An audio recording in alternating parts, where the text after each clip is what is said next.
Olá, amigos queridos, amigas da Comunidade Espírita Vitória.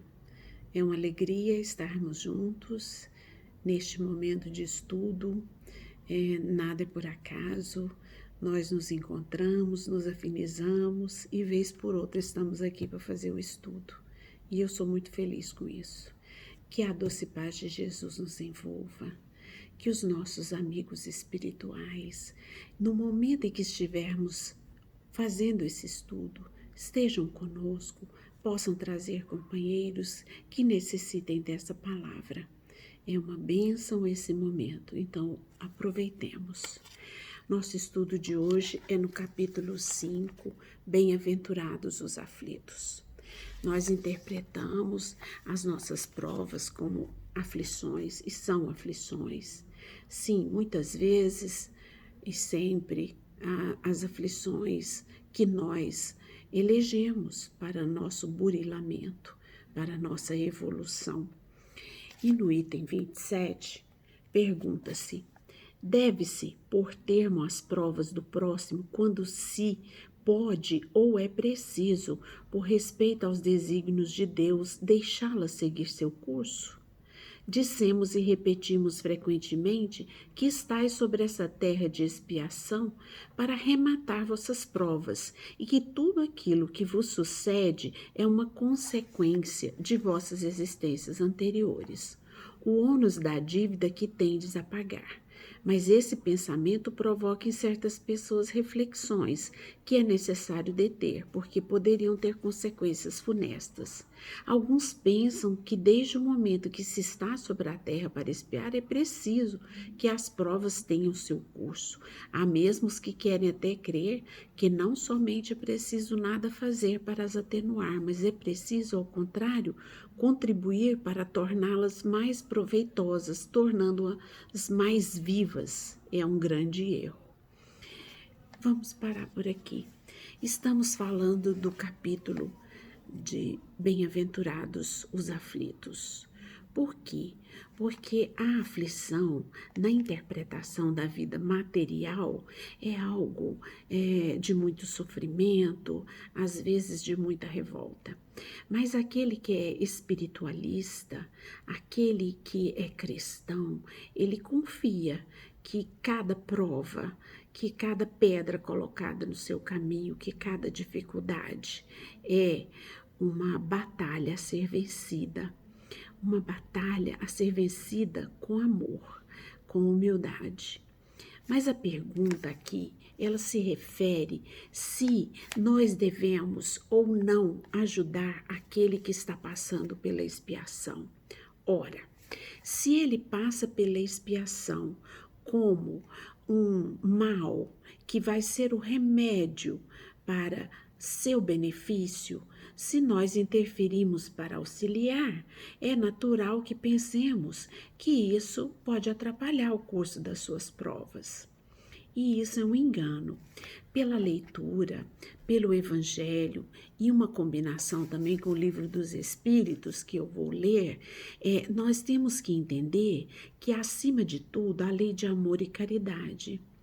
Se uma pessoa tem uma provação muito grave com relação à doença, aí então ela não pode ter recursos médicos, não se pode pessoas movimentarem para auxiliar essa pessoa, que muitas vezes ela está ali jogada em cima de uma cama, sem cuidado algum.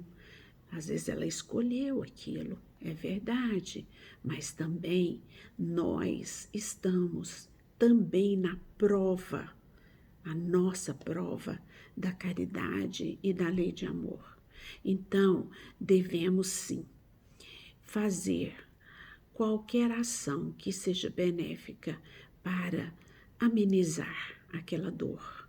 Até porque, muitas vezes, esse auxílio, ele é um bálsamo, mas por dentro, a própria pessoa, o próprio espírito, ele tem a ciência de que aquilo é para ele, né? De que aquilo não é uma omissão das outras pessoas. Às vezes o espírito tem essa evolução para ter essa consciência. Quantas pessoas nós conhecemos, né? Que são privados de tantas coisas. Vou citar um exemplo. Tem um amigo super dinâmico que ele ficou cego aos 28 anos.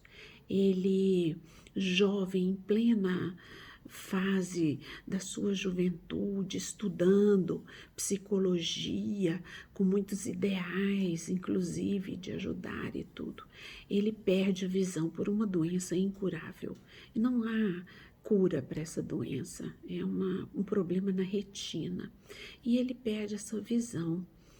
E ele não se intimida com isso, e ele não se vitimiza com isso, né? É fato que, nascido numa família de muito apoio, ele teve muito apoio, muita caridade, muito amor dessas pessoas, que o conduziram a ser uma pessoa, apesar da deficiência, cegueira total, ser independente, ter autonomia, lutar pelo seu interesse, lutar para a sua vida ficar normal. Então a família deu esse apoio. Então essa família não deveria dar esse apoio, né? É contrário isso, não é? Isso é contrário à lei de amor, né? Nós devemos sempre estar cientes da ajuda, sempre. Ainda quando nós julgamos, né? Às vezes por um fato que está muito próximo a nós, e nós, por exemplo, observamos que aquela pessoa ela fez um mal muito grave a alguém e agora ela está padecendo. E se diz muito isso, que não se espera a próxima encarnação, o sofrimento vem aqui mesmo. Às vezes na nossa avaliação é assim, mas às vezes aquele sofrimento veio já como uma previsão. Mas isso não nos permite ter as mãos com pedras para atacar ou julgar que ela esteja passando pela expiação ou não auxiliar. Esse auxílio nosso é bom para nós. E muitas vezes, muitas provações nos cercam, aparecem em nossa vida como uma forma de nos testar. Você é cristão mesmo? Você está disposto a ajudar mesmo? E às vezes é sua a prova da solidariedade. Você observa, tem condições de ajudar e não ajuda, porque você entende que aquela pessoa está passando a dificuldade porque assim ele o merece. E isso é um grande equívoco, né? Nós temos que socorrer sempre, amar, cuidar sempre, sem julgamentos. O Livro dos Espíritos, na questão 268, diz: até que chegue ao estado de pureza perfeita, tem o espírito que passar constantemente por provas? Sim, resposta, mas que não são como o entendeis, pois que só considerais provas as tribulações materiais. Ora, havendo-se elevado a um certo grau, o espírito, embora não seja ainda perfeito, já não tem que sofrer provas. Continua, porém, sujeito a deveres nada penosos, cuja satisfação lhe auxilia o aperfeiçoamento, mesmo que consistam apenas em auxiliar os outros e a se aperfeiçoarem. Muito bom isso aqui. Então, há aquela confirmação de que sim, é aqui um local de provação, sim, mas que não são como todos entendem, né? Que podem haver as tribulações materiais, mas talvez as tribulações morais, espirituais, são as mais dolorosas e que fazem parte daquele momento de aprendizado. Então, Se você vê alguém em carência material, e foi essa a interpretação que eu fiz, você quer logo ajudar, mas às vezes você vê, você só acha que precisa de ajuda quem está com carência material, né? Às vezes a pessoa possui até na matéria a plenitude de uma vida tranquila que ela pode ter conquistado em outras existências, não sendo avarento, trabalhando muito, não sendo preguiçoso. Mas, se ela teve qualquer desvio moral, ela pode não ter que pagar mais esse compromisso espiritual, esse compromisso material, e sim o espiritual, que é às vezes aquelas pessoas que têm dificuldade de relacionamento, que às vezes são egoístas, e então estão precisando passar por isso. Enfim, todos passando por suas provas e por suas aflições e por seus aprendizados. E não há nada de errado e não há nada de reprovável em que você, percebendo alguém em aflição, ajude sempre. Por quê? Porque assim foi nos ensinado pelo Cristo. Ora, o Cristo, quando andou pela terra, via pessoas doentes, né? Loucos, doença da lepra, a cegueira, o aleijão e tantos outros. E ele nunca disse, se recusou a auxiliar, dizendo que aquilo era um pecador.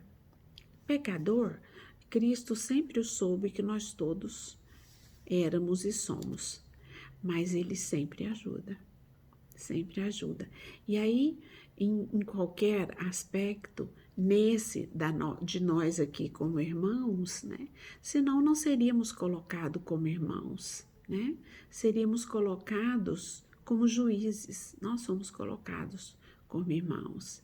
E talvez a minha prova moral é até mais pesada do que a prova do outro que eu tenho dúvida em ajudar, né? Então, a pergunta do item 27 é assim: eu devo então ajudar quem está em aflição, já que essa aflição faz parte da história da vida dele de aprendizado? Sim, você deve ajudar. Você deve ajudar sempre. Você deve acolher sempre. Se não, vejamos, nós estamos passando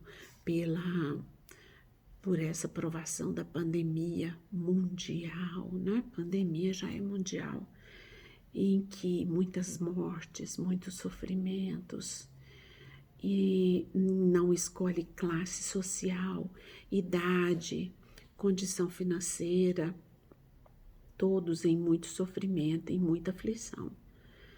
E nós temos que ajudar da maneira que nós pudermos, desde a maneira mais simples, de que é afastar-se, manter todo o protocolo de higiene, afastamento para não contaminar tanto, e também socorrer aquele que o familiar se foi, aquele que passa pela provação material. Então, tudo é um aprendizado. A pandemia, ela é uma prova coletiva, né? Ela é uma prova coletiva e com mais razão ainda para nós nos auxiliarmos e socorrermos uns aos outros, né?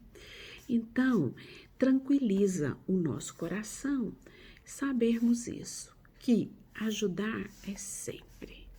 Não olhe para o errado que o outro fez. Isso, se você tem essa visão, às vezes, espiritual, né? Esse terceiro olho, né? De identificar um problema na encarnação passada daquele irmão. Guarde-o só para você e auxilie-o, porque vai ser bom para você.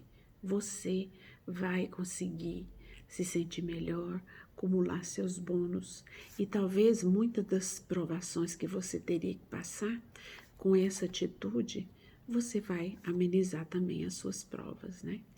eu ouvia sempre um palestrante no grupo Regeneração dizer que nós vamos fazendo aquilo que nós temos que fazer, e quando nós fazemos um pouco além, nós adquirimos bônus. E bônus vão ser interessantes, porque nós vamos sempre precisar. Por quê? Porque nós estamos sempre errando. Então, nós sempre vamos precisar de bônus. Então, vamos acumular nossos bônus, auxiliando os nossos irmãos que estiverem em provação, que estiverem em expiação, que seja, façamos o melhor ao nosso alcance. Eu nunca me esqueci de uma visita que nós fizemos do curso de noções básicas no Regeneração. Uma menina que estava no condomínio solar, abrigo para crianças e adolescentes. Essa menina não enxergava, ela não andava, ela não tinha audição, nem fala, nenhum dos sentidos. Então, ela era um vegetal. E eu nunca esqueci, no momento que nós chegamos no quarto dela, ela ficava ali, olhando para o teto, mexendo as mãos, os pés. Não enxergava, não ouvia, respirava. Seus órgãos fisiológicos internos funcionavam perfeitamente, então ela era alimentada pelos monitores ali da casa, e ela estava ali numa provação tremenda, né?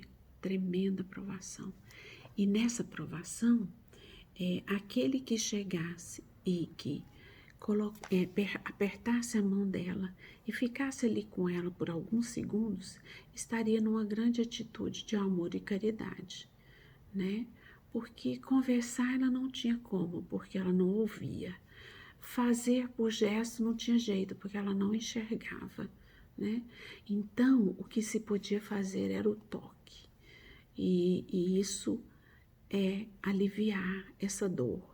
É a pessoa sentir que tem a presença de outro.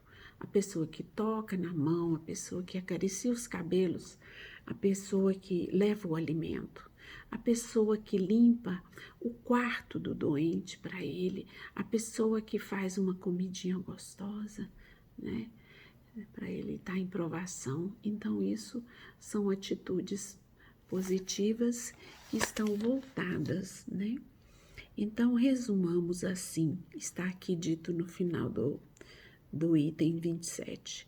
Estai todos na terra para espiar, mas todos, sem exceção, deveis empregar todos os vossos esforços para brandar a expiação dos vossos irmãos, segundo a lei de amor e de caridade. Bernardim, Espírito Protetor, Bordeaux, 1863. Amigos caríssimos, essa breve fala é para deixar essa reflexão, né? Essa breve fala é para nós, diante de um fato assim, lembrarmos desse momento, o que nós conversamos, e também é um momento muito importante de agradecer. Gratidão por estarmos juntos, gratidão por nos conectarmos nesse momento, gratidão de podermos buscar fortalecer-nos através do estudo do Evangelho, né? Do estudo do Evangelho no lar, na comunidade, das manifestações de carinho, de apreço que um tem com o outro. Então, vamos neste espírito amoroso de compreender a expiação do outro, para que a nossa também seja compreendida e acolhida, e se for possível amenizada, vamos então fazer a nossa prece final, fechando os nossos olhos, agradecendo ao Mestre Jesus pelas palavras, pelos ensinamentos, agradecendo a Kardec, o pesquisador, o codificador, que nos trouxe como é bela a obra de Kardec, como é esclarecedora essa obra. Então vamos depositar na mão desse professor o nosso agradecimento por essa doutrina que nos ensina, que serve, assim como o professor em sala, de direcionamento para as nossas vidas. Obrigada, Jesus. Obrigada, Pai amoroso, que nos concedeu a vida. Obrigada, Kardec, o codificador, e tantos outros que vieram após ele, no sentido de nos esclarecer, para que possamos nos preparar melhor para aquele momento de expansão da nossa consciência, em que saberemos exatamente qual foi o fruto da nossa expiação. Muita paz, muita luz no lar de cada um de vocês. Obrigada, que assim seja.